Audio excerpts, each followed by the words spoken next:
Ah, lad, morning comes differently for old men like me. The sun no longer greets me with fire and glory, but with a soft golden whisper that slips through the cracks of this crooked window. The rooster still crows, though I swear he sounds tired too. Maybe we both are. My bones creak louder than the floorboards when I rise. Once I wore steel that gleamed beneath the banners of kings. Now I wear wool and the scent of old wood smoke. My hands, they tremble as I tie the same leather belt I wore to war. Funny, isn't it? The belt outlived the battles. In the corner, beside the hearth, sits my armor, or what's left of it. Rust creeps along the edges, as if time itself is reclaiming what once belonged to fire and iron. I used to polish it every morning, not out of pride, but habit.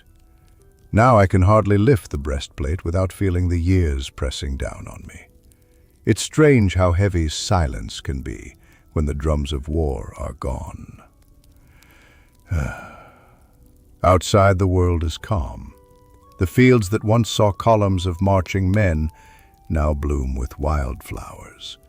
The air smells of soil and peace. Peace. It's a fine word, but it tastes odd on the tongue of an old knight. You see, after years of battle, the quiet feels almost unnatural, like waiting for a storm that never comes. I sit by the fire, pour a bit of ale into a wooden cup, and watch the embers dance. They remind me of sparks from a blacksmith's forge, or from clashing swords. The mind plays tricks, lad. Even the gentlest flicker can call back the sound of battle, the weight of comrades who never made it home. Sometimes I talk to my armor, foolish I know, but it listens better than most. I tell it of the seasons, of the village folk who no longer remember my name. Once they called me Sir. Now they just call me Old Man. And maybe they're right. The title means little when the kingdom forgets your face. Still, I rise every morning. I mend what I can, my boots, my walls, my memories. The sun climbs higher, and I step outside, leaning on a cane carved from oak. The wind brushes my cheek, gentle as a child's hand. For a moment, I close my eyes and imagine I'm back on the field, young again, standing tall beneath a sky filled with banners. Then I open them, and all that's left is a quiet morning, a rusted armor, and the soft sigh of a world that no longer needs its night. Ah, lad, there are moments in a man's life when the past refuses to stay buried. Even now, I sit in the quiet of my cottage, the sunlight barely warming my shoulders, and the sound of a whetstone against steel carries me back through decades as though no time has passed. The sword in my hands is dull, pitted, scarred, its edges long since surrendered to rust and neglect. Yet it sings to me still, not in the way of triumph or victory, but in the voice of memory. The clang of blades, the roar of men, the shouts of commanders, the death cries of friends who now sleep beneath the cold earth. I run my fingers along the hilt, worn smooth by years of gripping, years of swinging, years of living and dying beside it. I remember the first day I was given this blade, polished and shining, the sun glinting off its edge like a promise. Back then I believed in glory, in honor, in courage, in the songs that would one day be sung in our names. But glory is a fleeting fire, lad. Its warmth burns bright and leaves you cold when the flames die. The smell of the room brings me back to the present. Smoke from the dying hearth, the musty scent of old timber, the faint metallic tang of the armor standing silently in the corner. Yet even this quiet is haunted, for in the silence I hear them. I hear my brothers. I hear the clash of steel upon steel, the whinnying of horses, the stamping of feet in mud and blood. I hear the wind carrying cries across the fields we once fought upon. And sometimes I swear I can feel their hands on my shoulder, their voices whispering advice, encouragement, warnings that came too late. Every strike of the whetstone sparks another memory. I see the young men we marched with, eyes wide with fear and excitement, banners snapping in the wind above us. I see the first clash of swords, the smell of sweat and iron, the taste of mud and blood in the air. I see the faces of friends, some brave and strong, some trembling with terror, all united by the certainty that survival would demand everything we had. Some of them did not survive. Some were swallowed whole by the chaos. Their names now only whispers on my tongue, names I cannot bear to forget. There was Thomas, whose laughter could fill a tent even on the coldest night, now silent beneath the soil. And Henry, whose shield once saved my life, whose eyes reflected the fire of battle, gone. I remember the moments before a charge, when we clasped arms, gripping swords, gripping hope, and prayed for just enough strength to see another sunrise. There were nights by the fire when we laughed, when the tension of the day broke into stories, songs, and dreams of home. And there were nights when silence pressed down like a stone, and I knew that one of us would not see the dawn. The sword grows sharper under my hands, yet I know it will never again feel the heat of battle. I will not raise it against an enemy, nor will it taste the life of another, and yet I honor it. Every nick, every dent, every scratch is a testament, a ledger of survival, of courage, of terrible mistakes, of sacrifices that the world never truly records. I speak to it softly, as if it were a man who could answer me, and in some strange way it does. It hums with memory, vibrating with echoes of the past that only I can hear. And then there is the ache in my bones. It is not just age, lad. It is the weight of all I have seen. My knees groan as I rise to pace the room, the armor in the corner catching the light in dull flashes, reminding me of days when it shielded me from death itself. I touch the rusted gauntlet, fingers brushing metal that once held a lance, a sword, a life. I see in it the reflection of my own face, older, lined, weary, and I realize that while the world moves on, some part of me will always remain on that battlefield, always remembering, always listening, always mourning. There are nights when I wake and hear the drums again, the march of men across fields that no longer exist. I see banners fly and feel the sting of rain and blood in my eyes. I taste the smoke of burning villages, the ash of fallen forests, the bitterness of victory that feels more like loss. And yet, in the cold morning light of this cottage, I find a strange comfort. The sword is here, the armor is here, the memories are here, and I, old as I am, remain witness, survivor, keeper of stories no one else will ever tell. The world may call me a hero, lad, but I know better. There is no glory in what I have seen, no joy in the cost we paid, only memory, only reflection, only the quiet sorrow of men who survived when so many others did not. And perhaps that is enough. Perhaps at the end of the day, remembering them, honoring them, speaking their names in the silence of my heart is the only tribute a man can offer. The dirt road winds like an old scar through fields of green. Each step of the knight's cane strikes softly. Talk, talk, talk. A rhythm slower than war drums, but steadier than peace. Mist hangs low, the kind that hides ghosts. He breathes in the scent of wood smoke and damp earth. Strange thing, lad, he mutters, voice rough as gravel. I once marched this very road with 50 men behind me. Now it's only me and the crows that still remember." He pauses, eyes on the hills he once defended. The land is healed, fences mended, soil plowed, laughter where screams once lived.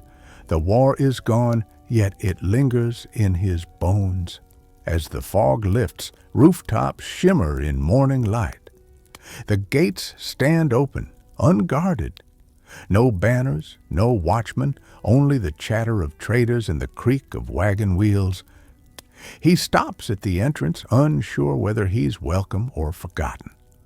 "Looks the same," he sighs, "but it ain't the same world." Children run past him, chasing a hoop. One bumps his leg, mutters, "Sorry, sir," and keeps running. No one calls his name. He was once Sir Aldrich the Iron Wolf. Now he's just an old man with a limp and a rusted sword. The square hums with life. A baker dusts warm loaves, a potter paints clay bowls. Voices rise and fall like a calm tide. The knight stands at the fountain where villagers once poured wine to celebrate victory. He kneels, touches the cool stone, and sees his reflection ripple, lined face, gray beard, eyes dulled but not dead. "Used to drink from this after battle," he whispers. "Now it tastes of peace, sweet and strange." Two boys duel with sticks nearby. He almost corrects their grip, habit, but stops himself. They'll learn their own lessons, maybe in a world without blood. He wanders past the blacksmith's forge. New hands at the anvil, younger, cleaner. The inn smells of cider and roasted meat instead of sweat and steel. A woman at the door nods politely. The same gesture once meant gratitude. Now it's courtesy. Each face he passes is unknown or too young to remember. The cheers of the past have become whispers of another age. "Time's a thief," he says, "steals your name, your strength, your reason to be." He watches a farmer's daughter draw water from the well, her laughter bright. That sound is why he fought. And yet it makes him ache. He sits on a bench, hands folded over the cane. The village moves around him, alive and content. Peace, the very thing he'd dreamed of, feels heavy on his chest. "Funny thing about peace," he murmurs. "You spend a life fighting for it, then you don't know what to do with it." He runs his thumb along the sword's worn hilt. Once it sang in battle. Now it's only a memory. He wonders if any of the men he led ever found homes like this, or graves that didn't shake when cannons roared. A small boy approaches wide-eyed. "Were you really a knight?" The old man smiles. "Aye, lad. Once, long ago," the boy points at the sword. "Did you slay dragons?" He chuckles softly. "A few, though most wore crowns instead of scales." The boy laughs, not understanding. Then his mother calls, and he runs off. For a heartbeat, warmth spreads through the knight's chest. Not pride, but relief. They don't carry the fear he once knew. And that's what victory looks like. As the sun dips, he climbs a small rise behind the chapel. An old oak waits there, roots thick and deep. He sits beneath it, looking down at the village bathed in gold. The fields glow, the rooftops shimmer, and smoke curls gently from hearths. "You've done well, little place," he says softly. "You learned to live without men like me." He unties the sword and lays it beside him. The blade catches the last light, dull but still proud. He remembers comrades buried far away, banners lost to rain. Their names fade from memory, but their deeds live in this silence. "We fought so they could forget," he whispers. "Guess we did our job." Footsteps crunch in the grass. The same boy from the square appears, clutching a small loaf. "Mama said you looked hungry," he says. The knight smiles. "That was kind of her." The boy hesitates. "What's your name, sir?" He looks toward the horizon, where the sun melts into twilight. Name? Ah, I had one once. Doesn't matter much now. The boy grins. I'll remember you anyway. Then he's gone, vanishing into the glow of lanterns below. The night breaks the bread, eats slowly, savoring warmth that fills more than his stomach. For the first time, he feels at peace, truly at peace. Night spreads softly over the valley. Windows flicker with candlelight, crickets sing, and the world feels gentle. The knight rises, grips his cane, and begins the slow walk home. Each tap echoes like a drumbeat fading into the distance, the last march of a soldier who has finally laid down his burden. They may forget my name, he murmurs, but the peace remembers. That's enough. His silhouette disappears into the dark, framed by stars and the faint glint of steel. Not a hero anymore, but a man who earned the quiet he walks through. The night in the old knight's cottage is calm. Only the crackling of fire and the sound of wind outside fill the silence. He sits near the small wooden table, his cloak wrapped around his shoulders. The same cloak he once wore during war now keeps him warm in peace. The room is small, rough stone walls, a single candle flickering beside a wooden chest. The light dances across his weathered face and the scars that never faded. He looks toward that chest every night. Inside it are old letters, some written by him, others by those who never came back from the battlefield. Tonight, he opens it again. Dust rises as if time itself breathes. Each letter is tied with thin string, old ink fading, but never forgotten. He takes out a fresh parchment and dips his quill into the ink pot. His hand trembles slightly, but his eyes are steady. These letters are not meant for the living.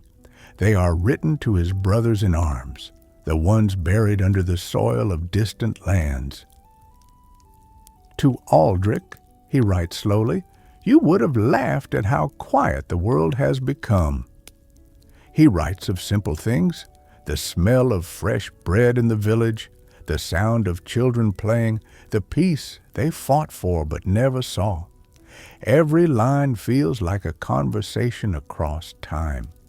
He tells them about the fields where their blood was spilled, now blooming with grass and flowers. Sometimes he stops and stares into the flame, seeing their faces in its flicker. He remembers their laughter, their courage, and their last words on the field. One by one, he folds the letters and places them back inside the chest. Each one feels like a heartbeat, a memory preserved against the silence of years. The fire burns low, and the room grows colder. The knight leans back in his chair, eyes heavy, but mind full of ghosts. He remembers the faces of his comrades, young, full of hope, unaware of how war would carve their names into his soul forever. He remembers the field at dawn, the mist, the clatter of armor, the cries that still echo in his dreams. To him, these letters are a way to keep them alive. As long as he writes, they still exist, not in the world, but in his memory. The chest becomes a graveyard of paper, each folded page a tombstone of ink and love. He smiles faintly as he seals another letter, whispering under his breath, "You are not forgotten." The candle's flame bends slightly, and for a moment he feels they are near, the warmth of their presence, invisible but real. Morning comes softly. The candle burns out, leaving a thin line of smoke curling upward. He stands and walks toward the window, watching the first light touch the fields beyond his home. Birds begin to sing, the same song they once heard before battle. The knight looks down at his ink-stained fingers and quietly nods to himself. He has done what he must. The letters will stay sealed, unread by any living hand, but their purpose is clear. They carry his voice into the silence of time. He closes the chest gently and sets it near the fire. Outside, the village begins to stir, unaware of the stories written through the night. The old knight sits once more, eyes calm, and whispers to the morning light, "Rest easy, my brothers.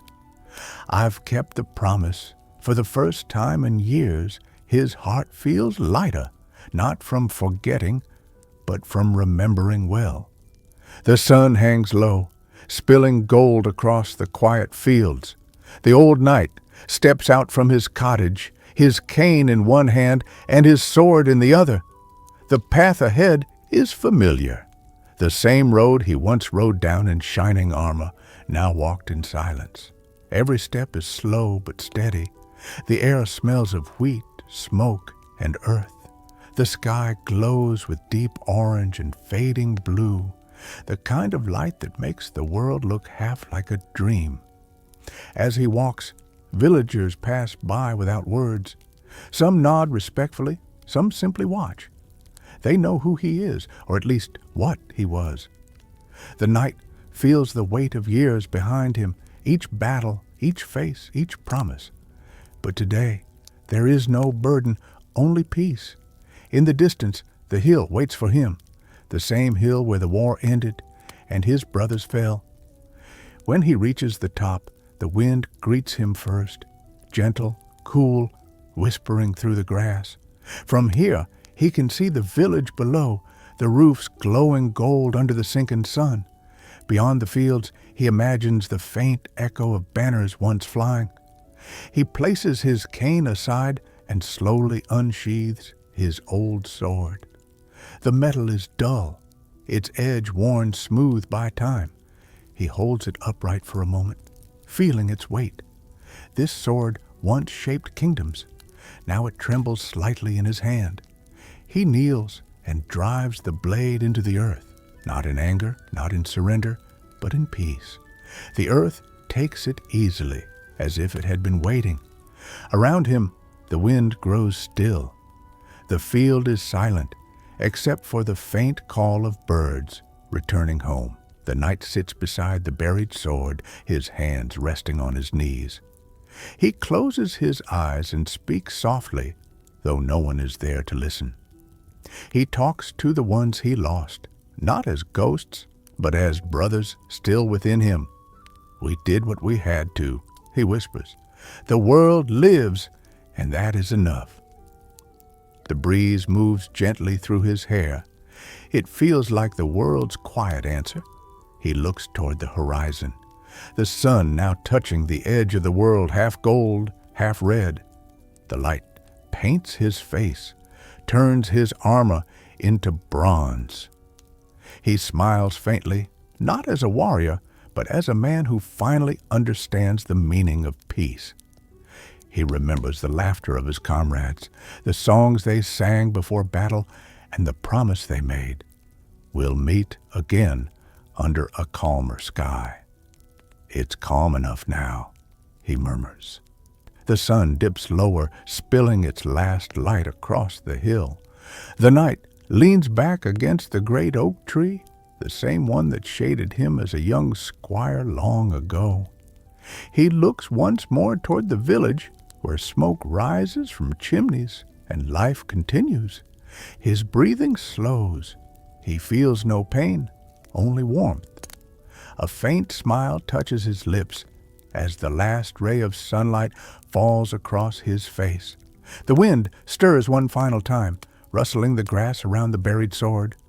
The world grows quiet. Down below, a young boy looks up from the village, noticing the golden glow on the hill. He doesn't know why, but he takes off his hat and bows his head. As darkness falls, the first stars appear, silent witnesses to the end of a long journey. The knight's story ends not in war, but in peace. His duty fulfilled, his heart finally still.